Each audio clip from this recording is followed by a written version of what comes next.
Levítico, capítulo 10. Nadab e Abiú, filhos de Arão, tomaram cada um seu incensário, e puseram neles fogo, e sobre este incenso, e trouxeram fogo estranho perante a face do Senhor, o que não ordenara. Versículo 1. De todas as experiências vividas desde o Egito, certamente esta foi a mais difícil para Arão. Eleito por Deus como líder espiritual da nação de Israel, ele e seus filhos foram consagrados para assumir a primeira geração de sacerdotes do Senhor. Deus lhes colocara em posição privilegiada, mas que também demandava uma imensa responsabilidade. Este episódio levanta alguns questionamentos.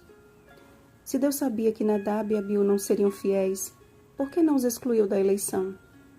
Eles tiveram a oportunidade de se arrepender? Por que o Senhor foi tão severo em seu juízo?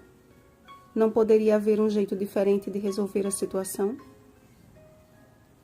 A Bíblia não relata mais detalhes acerca deste incidente, mas a morte prematura daqueles recém-sacerdotes indica não apenas a importância do sacerdócio para Deus, mas também de como a sua adoração é conduzida.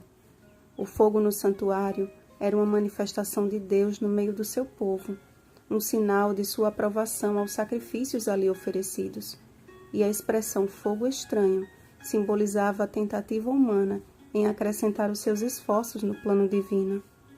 Nadab e Abiú permitiram que seus corações fossem tomados pelo orgulho de sua função, acrescentando à adoração talvez o que lhes fosse mais conveniente e agradável, fazendo o que o Senhor não lhes ordenara.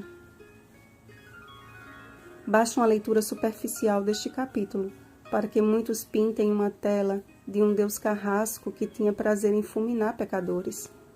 Atentando, porém, para o contexto da época, pela necessidade geral e urgente de educar um povo para fazer diferença entre o santo e o profano e entre o imundo e o limpo, fica mais fácil de entender as medidas que o Senhor teve de tomar a fim de preservar toda uma nação.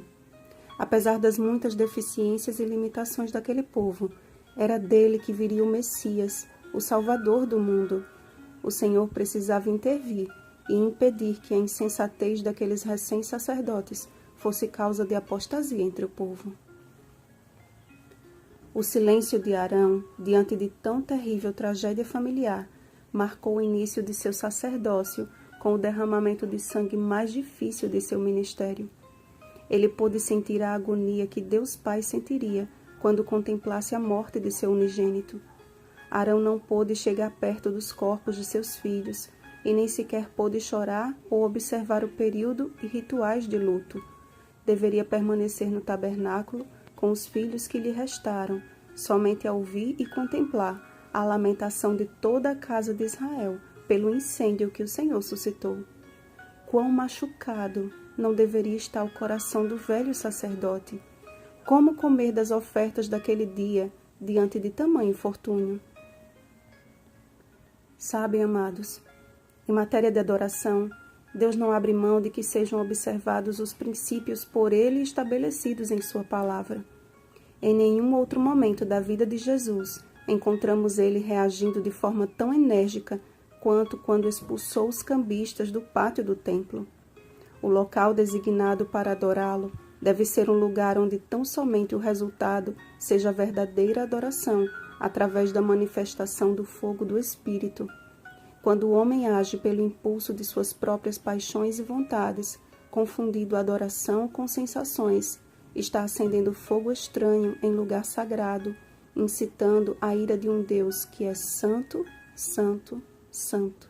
Apocalipse capítulo 4, versículo 8.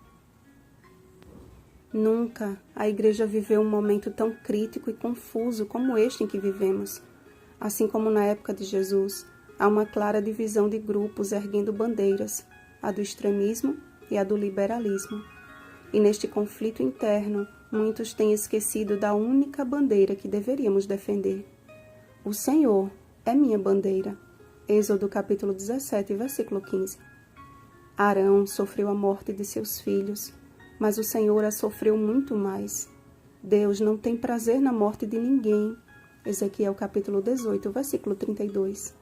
Mas o homem cruel a si mesmo se fere. Provérbios capítulo 11, versículo 17. Estamos diante de uma guerra bem maior, que envolve vida ou morte eterna. E Satanás tem feito de tudo para distrair a Igreja de Deus com guerrinhas sem sentido, enquanto há um mundo que necessita ver em nós os resultados do assim diz o Senhor. Precisamos usar de muito cuidado e zelo para com a nossa adoração ao Senhor, mas não podemos fazer disso uma desculpa para ferirmos uns aos outros, ainda que fique notória a reprovação divina. Lembrem que a morte de Nadab e Abiú não deveria despertar no povo um espírito justiceiro, mas misericordioso. Vossos irmãos, toda a casa de Israel, lamentem o incêndio que o Senhor suscitou. O Senhor está à procura de seus verdadeiros adoradores, homens e mulheres que estejam dispostos a deixar de lado sua própria vontade para adorá-lo, mas que façam isto movidos pelo amor de Deus, que os impulsiona a amar seus semelhantes. Se aceitarmos hoje a Jesus como nosso advogado, não precisaremos temê-lo quando ele vier como juiz. Uma feliz semana, verdadeiros adoradores.